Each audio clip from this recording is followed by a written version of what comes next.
Seguimos en su programa Palabra a Tiempo. Como lo habíamos anunciado, hoy tenemos cita del coronel Bismar Hernández, quien es coronel de la Fuerza Aérea Dominicana, catedrático universitario, instructor de inteligencia, licenciado en ciencias navales, licenciado en relaciones internacionales, estudios sobre gestión de crisis en España, estudios de especialidad en seguridad ciudadana en Israel y estudios de especialidad en inclusión social y desarrollo sostenible en Brasil. Con todos esos posgrados y estudios que ha realizado este joven, que a pesar de su corta edad ha acumulado una serie de conocimientos, hoy puede poner todos esos conocimientos al servicio de todos ustedes como televidentes de este programa, pero más aún al servicio de la ciudadanía dominicana para el aprovechamiento de esos dotes y que juntos le busquemos soluciones a esa problemática de seguridad, o mejor dicho, de inseguridad que nos afecta a todos. Buenas, Bismar. Buenas noches, la verdad es que siempre que usted nos recibe por aquí nos sentimos orgullosos de su presentación, ¿verdad? No, es que no podemos, no puede ser menos, porque imagínate, sí. tú te lo has ganado con tu trabajo y además la seriedad y la responsabilidad que tú tienes.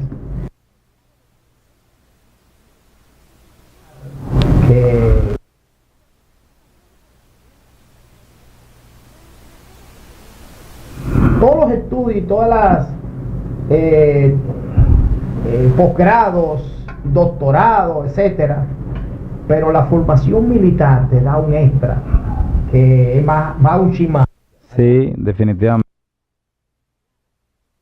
militar, pero sobre todo el entender que puede hacer su trabajo, que puede aportar a la sociedad con un espíritu cristiano. Amén. ¿Verdad? Primero, sí, porque también la humildad. Primero pensando en Dios. Amén, Y en sus mandatos, necesariamente. Sobre todo, porque la verdad es que dice la Biblia, y sea de palabra o de hecho, hacedlo como para el Señor y no para los hombres. Amén.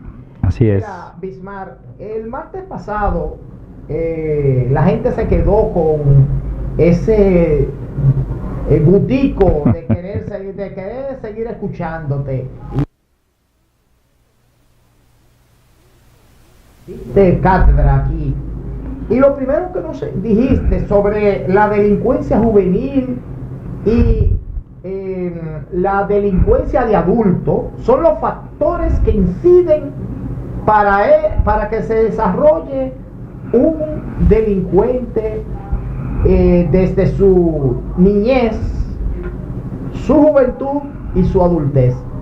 Tú nos hablabas de 5 factores que inciden para que se desarrolle ese delincuente. ¿Puedes refrescarnos, darnos una retroalimentación sobre esos factores? Claro que sí. Los sistemas que hemos estudiado, países que hemos vivido, ¿verdad? Que hemos de alguna manera trabajado también y que son relativamente seguros, tienen lo que se llama, han desarrollado lo que se llama un sistema integral preventivo. Porque la ciencia entiende la criminología como un fenómeno multicausal, complejo y multifactorial. Excelente. Esos sistemas avanzados de prevención del delito lo que hacen es identificar los factores, porque hay miles de factores de riesgo. Todo lo que pueda impactar en la vida de los seres humanos, en la psiquis, en la parte física, en la parte emocional, espiritual, todos son factores de riesgo. Ahora, ¿cuáles son los que más impactan? Identificando esos que más impactan, se puede hacer una gran diferencia en lograr una sociedad segura y pacífica y una no tan segura. Uno de los factores, creo que fue el primero que tú mencionaste, que a mí me impactó mucho, me llamó mucho la atención, fue la educación. Sí, la educación se define más como una causa que como un factor de riesgo. Ah, ok. Por vía de consecuencia, la falta de educación sería esa, El factor. esa falta, esa causa fundamental que nosotros ubicamos, porque estamos hablando de muchas causas y muchos factores, Sí. que no es lo mismo. Por ejemplo, la principal causa, no solo en la República Dominicana, sino en el mundo, de la violencia y la delincuencia, sería la deserción escolar. La deserción. Esa causa profunda, esa causa lejana a largo plazo. Realmente En- a eso era que yo me refería. entonces, en lo inmediato, porque no necesariamente quiere decir que una persona que deserta de la escuela va a ser un delincuente. No. Ahora, de lo que estamos seguros es que nunca va a ser un médico, un abogado, un contable, Sí. un militar profesional, un policía profesional. O sea, no todo el que deserta de la escuela se convierte en delincuente, pero sí todos los delincuentes desertaron de la escuela. Tienen menos oportunidades los que Oh, desertan de la casi escuela. todos. Los que desertan de la escuela tienen menos oportunidades. Ahora, que la escuela es un ente 100% de formación moral, no. No, Por eso es que algunos sistemas que conocemos complementan la educación formal con una educación que ellos dicen que es más poderosa en la transformación del individuo y más importante para la sociedad, que es la educación no formal. Sí. Se invierte mucho en educación no formal. A dicho de mis amigos los judíos israelíes, la educación no formal educa para la vida, Ujú. mientras que la formal educa para el trabajo. Para el trabajo, sí. En la República Dominicana, los factores que hemos identificado, ya obviamente como la principal causa sigue siendo la deserción escolar. Fíjese que en la República Dominicana tendríamos entre 800,000 y 1 millón de jóvenes que ni estudian ni trabajan. Ya eso es un gran riesgo para la seguridad en sentido general, para la estabilidad democrática. Y el Ministerio de Educación, en un comunicado que emitió el año pasado, dijo que el 70% de los jóvenes desertan de la escuela y no concluyen el bachillerato en este país. Entonces, un joven ocioso, combinado con algunos de los factores de riesgo, sobre todo los 5 más impactantes que hemos identificado, violencia, machismo y violencia intrafamiliar, paternidad irresponsable y embarazos en adolescentes, Sí. alto consumo o abuso de alcohol y drogas, gran disponibilidad de armas de fuego y la falta de espiritualidad. Estos factores que por sí solos o combinados en algunos casos están empujando a grandes cantidades de nuestros jóvenes a cometer su primer delito Su primer delito, sí. o su primer acto violento, ¿verdad? Entonces es más dramático, más cuesta arriba, más costoso para la sociedad una vez que el chico ha pasado esa línea de no retorno, traerlo de nuevo a los rieles de la buena ciudadanía, de la honestidad, de la correcta ciudadanía. Entonces, ¿qué es lo que se propone? Lo que se propone es que, como usted decía, me gusta la simbiosis, me gusta el parecido a los anillos de protección de un VIP, de un Sí, presidente, sí. a lo que son los anillos naturales que tenemos todos los seres humanos, Exacto. que lo hemos agrupado en 4. El primer anillo, la familia La inmediata. familia. El segundo anillo, las organizaciones sociales, sobre todo las iglesias, el colectivo educador o la comunidad educativa, Sobre todo los, en el sector donde la persona en el sector, claro, las organizaciones del territorio, la junta de vecinos, las asociaciones, los clubes, inclusive las empresas. Las empresas. En el otro modelo que yo estudio mucho, en el que he trabajado, El de Brasil. premiado internacionalmente, las empresas han tomado el en sus zonas de influencia, yéndose un poquito más allá de lo que es la rentabilidad comercial puramente dicho, sino que han ampliado sus capítulos de responsabilidad social y ambiental, creando programas extraordinarios con altísimo impacto en la juventud. Entonces, el tercer anillo, sería la alcaldía, el gobierno local. Sí, el gobierno local. Ya estamos en un tiempo en que nuestros amigos, los honorables alcaldes, no deben esperar más, ingeniero,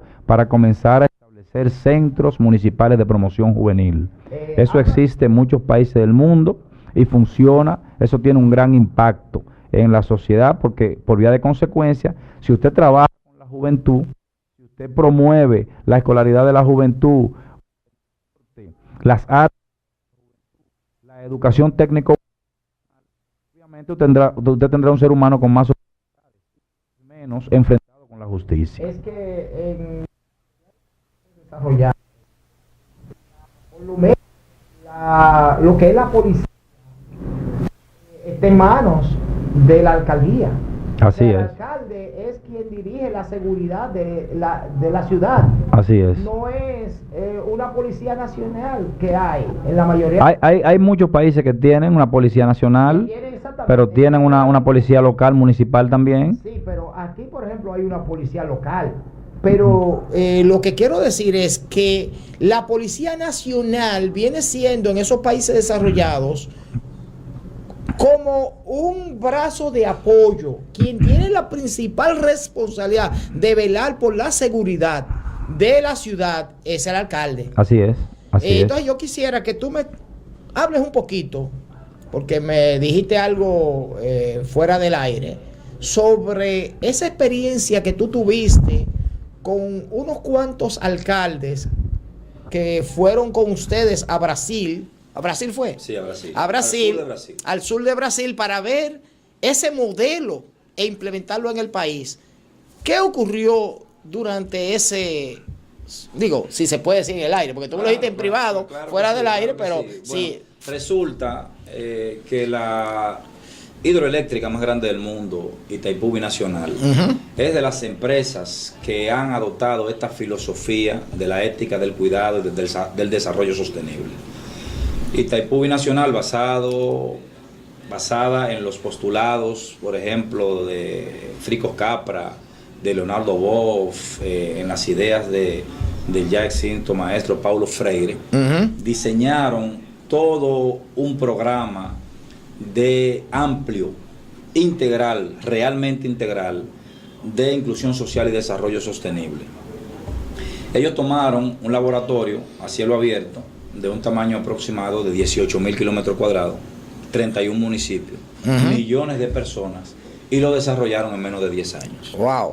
Obviamente, como a mí me interesa el eje niñez, juventud, delincuencia, Sí. yo me fijé en esa parte de los Sí, programas. porque recuerdo, y disculpa la interrupción, que en el programa del martes pasado tú decías que si nosotros podemos trabajar la niñez y la juventud, vamos a tener menos delincuentes adultos. Los grandes criminólogos coinciden todos. Mire que es difícil poner a la comunidad científica de acuerdo a un solo tema o a una sola línea de pensamiento.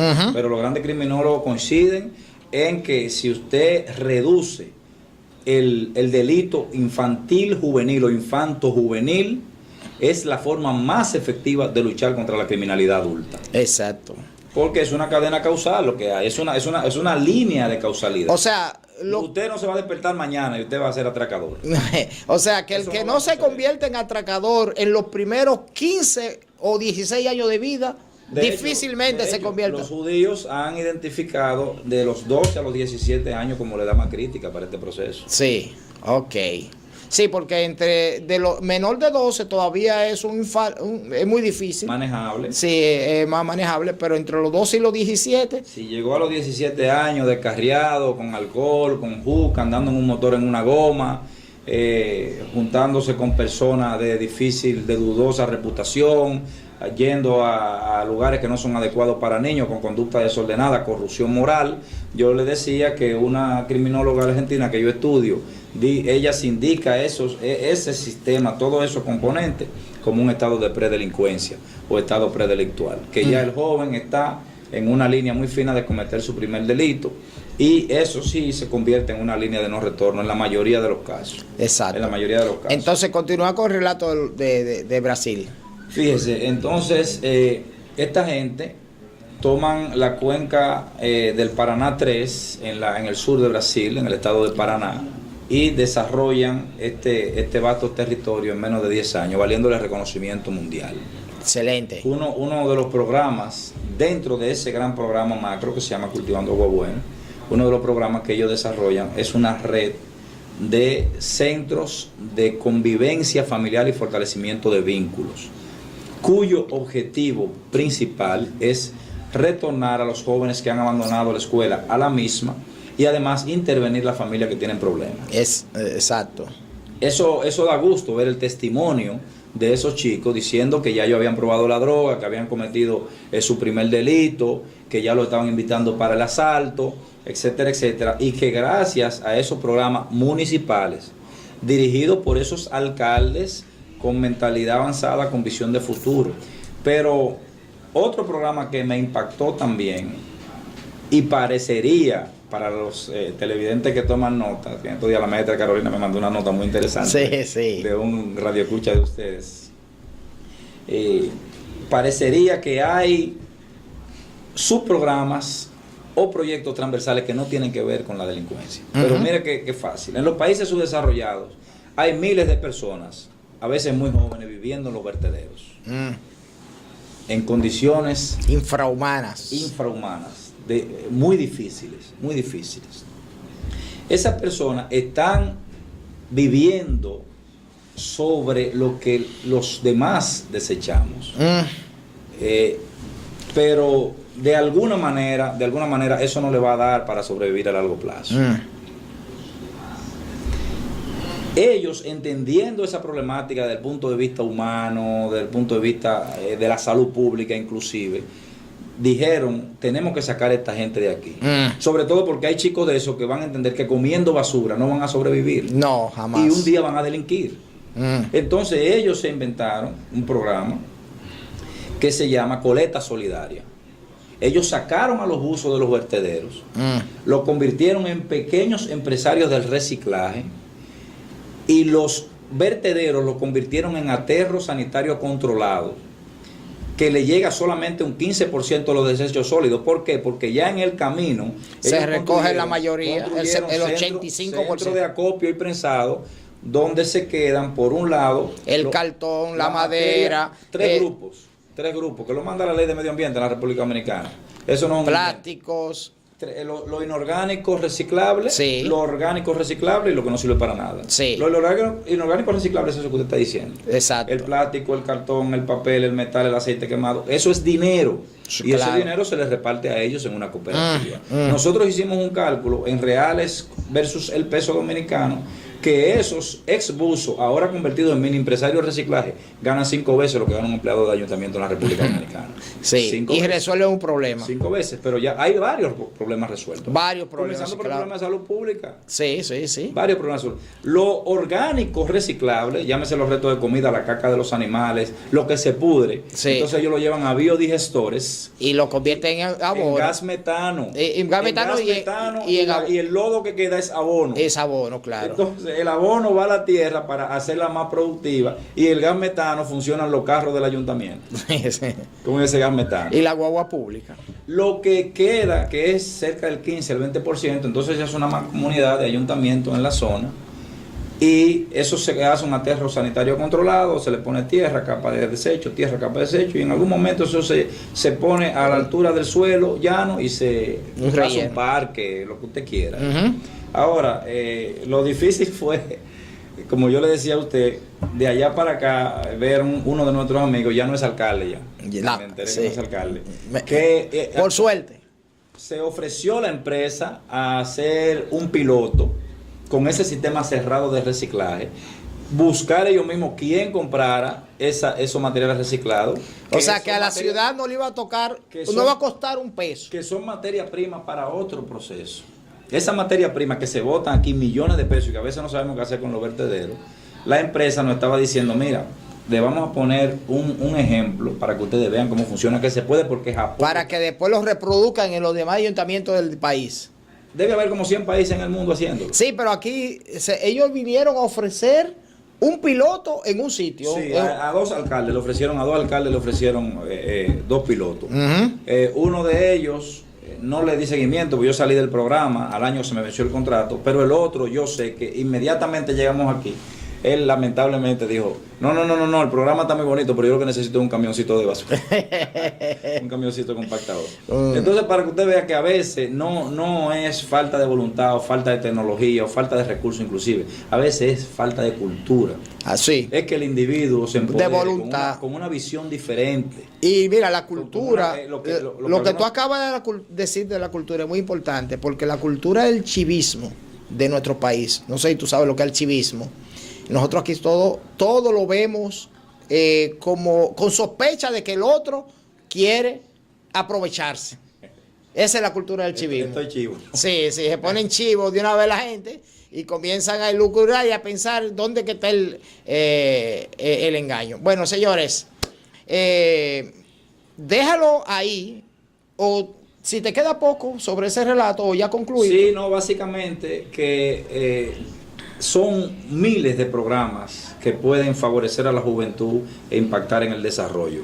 Lo que sí coincidimos, todos los que estudiamos estos temas, usted, Carolina, otros expertos, el general Silverio y yo, es que tanta falta de futuro en la juventud no va a mejorar lo que tenemos. Entonces, por ejemplo, me agradó muchísimo y lo vi con beneplácito un anuncio que hizo el señor ministro de Educación recientemente de que en la medida de lo posible la mayoría de los liceos iban a ser llevados a Politécnico. A Politécnico, eso sería eso tiene buenísimo. Un impacto increíble en la juventud. Sí. Porque cuando el joven sale del bachillerato, en muchos casos, no puede él ni su familia pagar una universidad. Pero si sale con joven, una carrera técnica. Como en el caso de los salesianos, donde yo estudié y donde han estudiado miles de jóvenes dominicanos. Ya lo de jóvenes no es por mí. No, pero en su momento, cuando yo salí todavía graduado con 17 años del Instituto Técnico Salesiano, yo tuve un trabajo muy bien remunerado en ese momento. Claro, claro, porque tú saliste con una profesión técnica. Señores, tenemos que ir a una pausa. Quédese ahí frente a su televisor, que en breve retornamos aquí a su programa Palabra a Tiempo.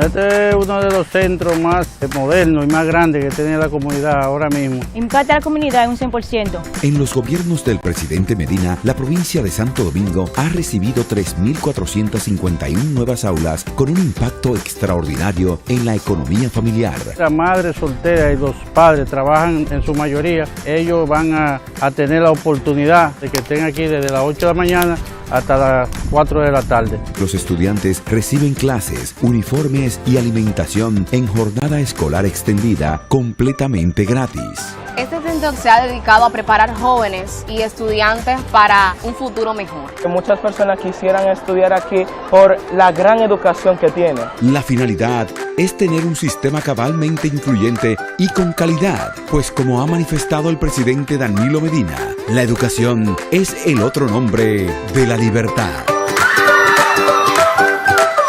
Ministerio de Educación.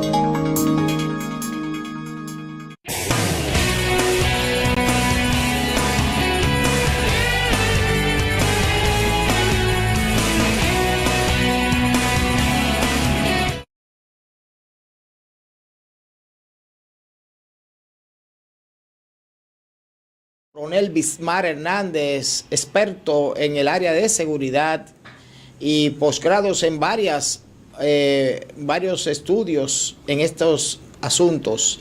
Y nos ha dicho que hay varios factores que inciden en la criminalidad, pero yo quiero hacer énfasis en los 4 anillos de protección que pueden ser educadores de un joven, de un niño, para que al llegar a la adultez no sea un delincuente. Y esos anillos, según nos ha explicado nuestro experto, primero es la familia.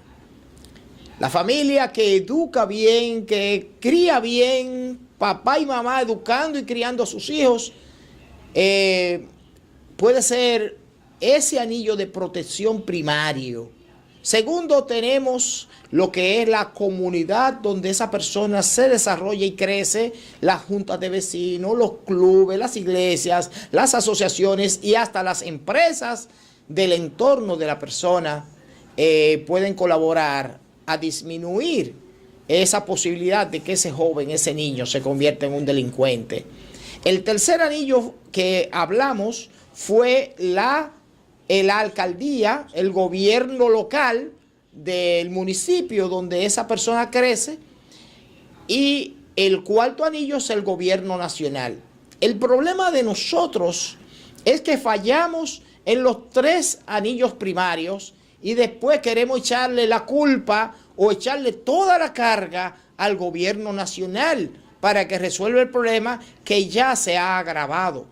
Vamos a trabajar en esos primeros anillos, en esos anillos más cercanos, que en la medida en que cada uno de esos anillos, como se le hablan los expertos, hace su trabajo, va a haber menos posibilidad y menos necesidad de que el gobierno nacional tenga que actuar en ese delincuente ya formado.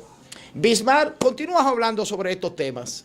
Así es, ingeniero, y ahora me llega a la cabeza un amigo que quiero mucho, honorable diputado de la República, don Elpidio Báez, que es un inquieto, un investigador, ¿verdad? Un científico, vamos a decirlo así. Tengo el honor de ser su compañero en la maestría de Defensa y Seguridad Nacional, y hablamos mucho de estos temas. Excelente. Entonces, como usted bien apunta, lo que estamos viendo es que esos anillos de protección primarios están fallando, comenzando por el que tiene que asumir mayor responsabilidad, por el que tiene la mayor carga. Porque el más cercano. Sí. Papá y mamá. La verdad es que en nuestro país tenemos demasiados padres irresponsables. Paternidad irresponsable y maternidad irresponsable. Cuando el país en una prueba de educación básica internacional saca el último lugar, todo el mundo sale a buscar un culpable público o fuera de la casa. Yo pienso que eso debió ser una oportunidad para hacer un gran ejercicio de reflexión familiar. Sí. ¿Cuántos padres y madres están todos los días pendientes de la tarea de los chicos? ¿Cuántos están asistiendo religiosamente a las reuniones de la escuela? ¿Cuántos se han ocupado de inscribir y mantener a los chicos, por ejemplo, en un taller de artes, que aprendan música y cultura, pintura, un segundo, un tercer idioma? Sí. Que yo lo he visto funcionando. El ver a todos los chicos de una escuela, cada uno tocar un instrumento musical, y los psicólogos, los psiquiatras y los sociólogos, los estudiosos de la conducta saben el impacto que tiene el que un niño aprenda música. O un deporte. Ese es un ser humano que piensa diferente. Sí, claro. El deporte también, mens sana in corpore sano. Por ejemplo, yo soy muy amigo del maestro Maldonado de Taekwondo, y yo mismo con mi hijo mayor he practicado artes marciales, y yo sé el impacto que tiene eso en la conducta del individuo, en el comportamiento, en la disciplina, el aprender inclusive a respetar a los mayores, a utilizar la fuerza física para el bien, a canalizar esas energías. Claro. Todo eso se aprende mucho más fácil cuando usted tiene un papá y mamá que le dan seguimiento. Claro que sí. Pero ¿y el tema de la fe, señores? ¿Dónde queda Dios en la familia? Cuando un chico se le va a despertar esa espiritualidad, si no la ven papá, si no la ven mamá, si nunca oraron juntos, si no sabe el chico lo que es un Padre Nuestro? Ahora hay chicos y chicas que a los 16 años ya saben lo que es una relación sexual, ya saben lo que es una juca, se saben toda la marca de whiskies y ron. A los 20 años ya conocen toda la marca de champaña. Y la droga también. Ya conocen toda la discoteca y muchas veces conocen la droga. Entonces, el fruto, nosotros no tenemos más que lo que estamos creando. Mira, ese punto que tú resaltas me llama la atención, me recuerda una experiencia que yo viví hace unos años, y me di cuenta que las religiones, excepto algunas que son de índole violentas o hasta satánicas, que las hay, pero la mayoría de las religiones, sobre todo las que tienen la Biblia como su norma de fe y conducta, no importa qué denominación sea, esas religiones aportan mucho. Incluso a veces son religiones que hasta tienen muchas cosas que ellos mismos se atacan entre sí, que no son compatibles entre ellos mismos. Pero yo observé en una ocasión que todas las religiones tienen mucho que aportarle a la comunidad, porque un joven criado a los pies de una iglesia católica, por ejemplo, de una iglesia evangélica, de una iglesia adventista, de una iglesia de los mormones incluso, o un joven criado a los pies de una iglesia de testigos de Jehová o de cualquier denominación, que utilicen la Biblia, es muy difícil que después sea un joven que sea un delincuente. Ingeniero, usted tiene tanta razón que de alguna manera, si hacemos un análisis de lo que son hoy en día países desarrollados, son países con una alta espiritualidad. Sí. Así es. Creo que no existe un país desarrollado que sea ateo. No, eso es tan verdad. así que me sorprendió mucho en estos días la noticia de que Donald Trump, en la Casa Blanca, el hombre más poderoso del mundo, que dirige el país más poderoso, la potencia hegemónica mundial, tiene un grupo de oración en la Casa Blanca. Claro, sí, sí.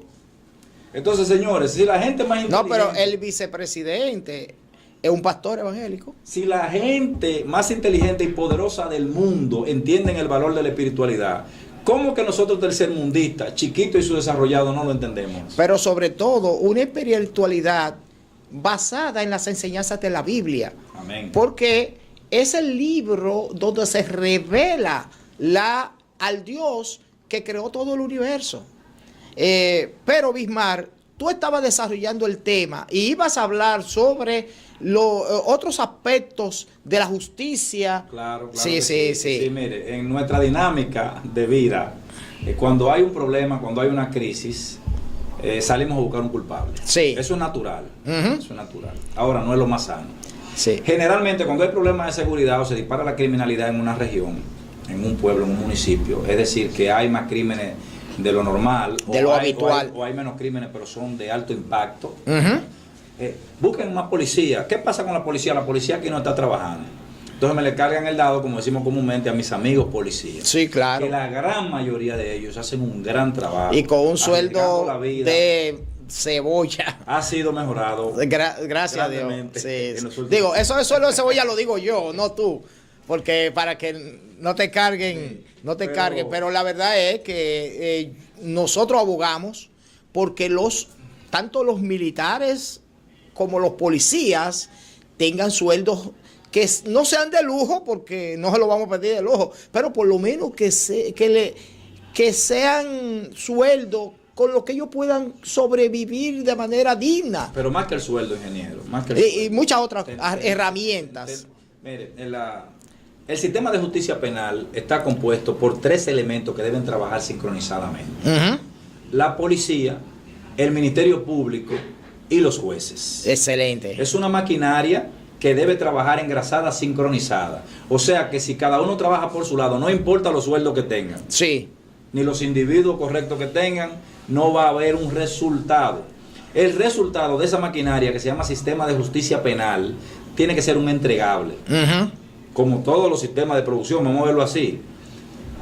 ¿Cuál es ese entregable? Bueno, una sentencia o un dictamen de un juez, que puede ser de descargo o de no al lugar, O de condena. de condena. Si es de condena, debe cumplirse con toda rigurosidad. Claro. Y eso nos va a llevar a un estadio más avanzado del proceso del seguimiento criminológico, que vamos a caer entonces en el sistema penitenciario. Sí. Pero antes de llegar al sistema penitenciario, creo que se han hecho esfuerzos en la República Dominicana muy interesantes con los fiscales. Hay mucha gente preparada, mucha gente joven, enérgica, que sabe hacer muy bien su trabajo en el Ministerio Público, pero también en el ámbito de los jueces. Ahora bien, en el ámbito policial, que siempre me atacan a los policías, Ujú. los estándares internacionales de lo que debe tener o cómo debe ser un policía son muy simples. Un policía debe estar equipado, que se ha estado invirtiendo grandemente en el equipamiento de la Policía Nacional Dominicana y de los otros cuerpos de seguridad, de fuerzas y cuerpos de seguridad del Estado. Debe estar entrenado. Sí. Yo vengo ahora de ser por 8 meses su director de educación y capacitación de la Fuerza Aérea de la República Dominicana, y yo sé de adentro los grandes esfuerzos que se están haciendo para capacitar, reentrenar. De hecho, se está abocando las Fuerzas Armadas Dominicanas a un salto cuantitativo Y cualitativo. impresionante, posiblemente el más impresionante de los últimos tiempos, que es la carrera de suboficial. Excelente. De modo que nosotros los militares, que tenemos el mandato constitucional de apoyar a la Policía Nacional en labores de orden público, nuestras tropas van a estar mucho más capacitados e instruidos. De modo que se está haciendo esfuerzo en ese sentido. Qué bueno, qué y bueno. En cuanto a la motivación, que mucha gente entiende que la motivación es solo pecuniaria, y ahí también yo quiero llamar la atención, Sí. porque he vivido de cerca y conozco, por ejemplo, el trabajo de las organizaciones religiosas. Ujú. Hay muchos religiosos o muchos laicos que hacen una gran labor de voluntariado con la mayor eficiencia del mundo. O sea que porque a una persona se le pague más no quiere decir que vaya a hacer el mejor trabajo. Sí, es cierto. Y yo viví eso en ambos escenarios, tanto en Israel como en Brasil. Gente que trabaja grandemente, que aporta de su tiempo, de su talento. Creo que dijimos en el programa anterior que en Israel 70.000 personas patrullan las calles Y de solo hay 30.000 policías. Sí, 40.000 son hay 40 voluntarios. voluntarios. Pero en Brasil, civiles. en el sur de Brasil, en Cascabel, en Santa Teresina, Santa Caterina, Foz do Iguazú y otros municipios del sur de Brasil, hay cientos, si no miles de personas, profesores, psicólogos, ambientalistas, ingenieros, agricultores, trabajando de alguna manera voluntariamente, ¿verdad? Pro bono, para rescatar, para realzar los objetivos de su comunidad. Excelente. Ahora bien, si con todo esto, si vamos hablando de prevención, que comienza desde la niñez, jóvenes en riesgo, jóvenes normativos, adultos, si no logramos prevenir que el individuo cometa el delito y hay que judicializarlo, entonces tenemos que irnos a ese próximo estadio triste, lamentable, que es el sistema penitenciario. Sí. Donde no quisiéramos llegar, por muchas razones. Pero hay 25.000 dominicanos que han llegado. Sí. Hay 25.000 dominicanos que han llegado. Algunas estadísticas hablan del 55 al 60% que están preventivos en la cárcel. Sí. Eso lo dijimos anoche en el programa. Sí. Ahora bien, ingeniero, esa gente que está viviendo uno de los rigores y de los dramas más difíciles que puede sufrir un ser humano, no deben ser abandonados, ni por la sociedad ni por su familia. Ujú. Hay que visitarlos, hay que acompañarlos, hay que orar por ellos, hay que darle seguimiento. Motivarlos. ¿Por qué? Porque dice, con este alto porcentaje de presos preventivos que tenemos, de internos preventivos, mañana se puede dar el caso de que una persona de esa no sea condenada, Sí. que tenga una sentencia de cargo, no lugar, no suficiente prueba, lo que sea, pero ya fue afectado en su humanidad. Ujú. Ya perdió tiempo, perdió su trabajo, perdió su negocio, perdió su mujer. Y Ya perdió hasta la dignidad. no, que tiene un estigma. Sí, Tanto, ha sido estigmatizado. Claro, tanto el que pueda salir en poco tiempo como el que vaya a hacer más tiempo en la cárcel, no se puede abandonar. De hecho, nosotros los cristianos tenemos un mandato directo de Jesús de Nazaret. Mira, yo te voy a hacer 3 preguntas cuando tú me veas la cara fuera de este mundo. Ujú. Solamente 3 preguntas le va a hacer Jesús de Nazaret. Sí, a exacto. todo el que cree en él. Tuve hambre y me diste de comer. Tuve sed y me diste de ver. Estuve enfermo o preso y me fuiste a ver. Sí. Solamente 3 preguntas. Exacto. Ahora bien, invito a todo el que tiene una persona conocida, un pariente. En el caso mío tengo un primo hermano que lo quiero muchísimo, interno en la cárcel de La Victoria. Ujú. Él ya ha asumido su condena, está trabajando. Él es profesor de refrigeración en La Excelente. Victoria. Sí, Está patrocinado pueden por las aportar. escuelas vocacionales de la Fuerza Armada. Señores, él está desarrollando su vocación de servicio. Siempre fue un muchacho correcto. Por uno de estos eventos de la vida, bueno, está en La Victoria cumpliendo una condena de 10 años. Ahora bien, él lo que dice es que ese tiempo para él no va a ser perdido cuando él salga con el listado de la gente que él graduó, Sí, y que él le de sirvió. los técnicos que él permitió que cuando salgan a la calle van a tener un oficio digno para sobrevivir. Sí, mira, Bismar, yo quiero, ahora que ya estamos llegando al final del programa, que tú me respondas una pregunta. Hay muchas inquietudes, pero que tú me respondas esta pregunta. ¿Puede un joven, después que se ha convertido en un delincuente formal, dejar esa vida y reinsertarse en la sociedad? Totalmente. Totalmente. Yo creo que sí, totalmente. totalmente, con el seguimiento adecuado, con el tratamiento adecuado. Totalmente. De hecho, esa debe ser la misión, ese debe ser el objetivo del sistema penitenciario. Excelente. Dice Antonio Beristain, un sociólogo español que tiene un libro excepcional, se llama El delincuente en la democracia, que la cárcel en ningún caso debe ser para castigar al individuo. Sí. Porque ya el encierro en sí es un gran castigo. O sea, llevarlo a la cárcel y darle malos tratos, vejarlo, humillarlo de cualquier manera, no permitirle que estudie, no permitirle que trabaje, inclusive en la cárcel. Eso es revictimizar al individuo. Ahora, ¿cuáles deben ser los objetivos del sistema penitenciario según este autor? Repersonalizar al individuo, y con la repersonalización del individuo, aunque parezca redundante, usted va a resocializar la sociedad. Porque cuando usted encierra a un ser humano, usted le está quitando las dos condiciones que lo hacen persona. La vida en libertad y la vida en sociedad. Bueno. De modo que usted tiene que prepararse, preparar el entorno, preparar su familia para reinsertar adecuadamente ese individuo a la sociedad. Porque entonces puede venir con rencor. Sí. No, y hay un aspecto que tú mencionaste. Y más preparado para cometer delitos más gravosos, que es lo que lo llevaron a la cárcel. Sí, así es. Hay un aspecto que tú mencionaste que era el aspecto de la espiritualidad, y los que como tú y yo somos tenemos una formación cristiana, creemos en la obra de un Dios todopoderoso a través de su Santo Espíritu, que con un simple decir la palabra, esa persona sería transformada de un abrir y cerrar de ojos. Así es. Pero lo que estamos hablando aquí es del trabajo que debe hacer la sociedad para que seamos liberados de esta delincuencia que nos afecta.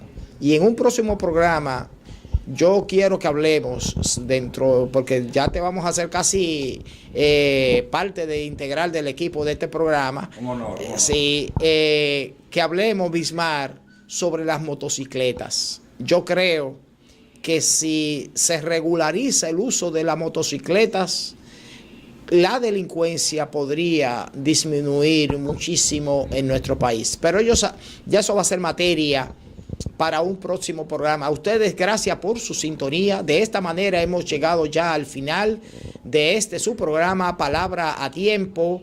Le damos las gracias y les rogamos que mañana nos vuelva a sintonizar por el mismo canal y a la misma hora. Que pasen muy buen resto de la noche.